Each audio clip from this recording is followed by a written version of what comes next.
अस्सलामु अलैकुम viewers, herbalist Mohammad Faiyaz आपकी खिदमत में हाजिर है। अनार के बेनिफिट्स आप लोगों को बताऊंगा। अनार किन से लोगों के लिए मुफीद है और किन लोगों के लिए नुकसानदेह है। अनार अल्लाह की तरफ से एक बेहतरीन ख़जाना है, हमारे लिए एक बेहतरीन तोहफ़ा है। अनार में आरबीसी यानी कि रेड ब्लड सेल बहुत ज़्यादा पाए जाते हैं। जिगर की सेहत के लिए बेहतरीन है। जो लोग लिवर का मसला है, लीवर में एलएफटी बढ़ गया है, एसजीपीटी लेवल बढ़ गया है या बिलीरुबिन बढ़ गया है, तो वो अनार का जूस पी सकते हैं और अनार का जूस बहुत बेहतरीन है उनके लिए। इसके अलावा जिन हजरात को मोटापा है, चर्बी का मसला है, कोलेस्ट्रॉल का है, तो वो अनार का जूस पिएँ। इनसे ये तीनों मसाइल हल हो जाएंगे इंशाल्लाह, क्योंकि अनार में सब्ज़ चाय, लेमन की निस्बत ज़्यादा एंटीऑक्सीडेंट पाया जाता है। ये एक एंटीऑक्सीडेंट है। एंटीऑक्सीडेंट जो चीज़ें होती हैं वो मोटापे का बायस नहीं बनती, वो मोटापे को रिड्यूस करती हैं। ओबेसिटी यानी कि ओबेसिटी को रिड्यूस करती हैं।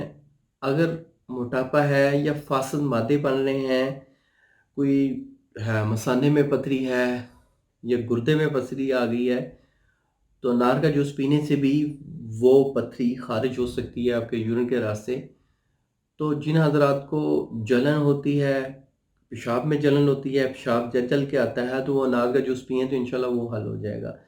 अब मैं देखने में आया है आम जो हमारे पाकिस्तान में, कि लोग ज़्यादा से ज़्यादा मीठा अनार लेना पसंद करते हैं कि नहीं जी अनार नहीं जी बेदाना हमने लेना है, बेदाने का जूस पीना है या बेदाना खाना है। नहीं, अनार लें जिसमें थोड़ी खटास हो, वो सेहत के लिए मुफीद है। जो खट्टा अनार होगा उसकी खटास ही आपकी चर्बी को पिघलाएगी, उसकी खटास ही आपके ब्लड की सर्कुलेशन को बेहतर करेगी, ब्लड को जमने नहीं देगी, ब्लड बहुत बेहतरीन सर्कल करेगा पूरी बॉडी में। खून को जमाने वाली जो अवामिल हैं उनको ये रोकता है अनार का जूस।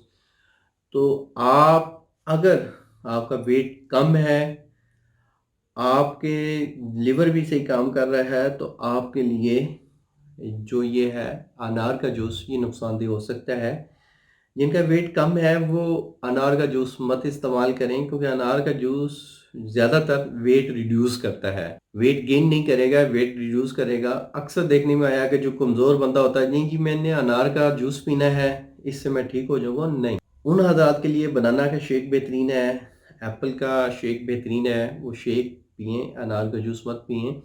अनार का जूस उन हज़रात के लिए जो 35 साल से अबव हैं, यानी कि 35 ईयर से ज़्यादा एज होगी है, क्योंकि उसमें ब्लड गाढ़ा हो जाता है 35 साल के बाद आहिस्ता आहिस्ता बॉडी में, तो ये ब्लड को गाढ़ा नहीं होने देगी, ब्लड की सर्कुलेशन बेहतर करेगी।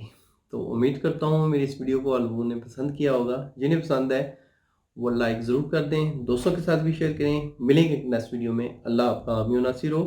शुक्रिया, जज़ाकल्लाह, अल्लाह हाफ़िज़।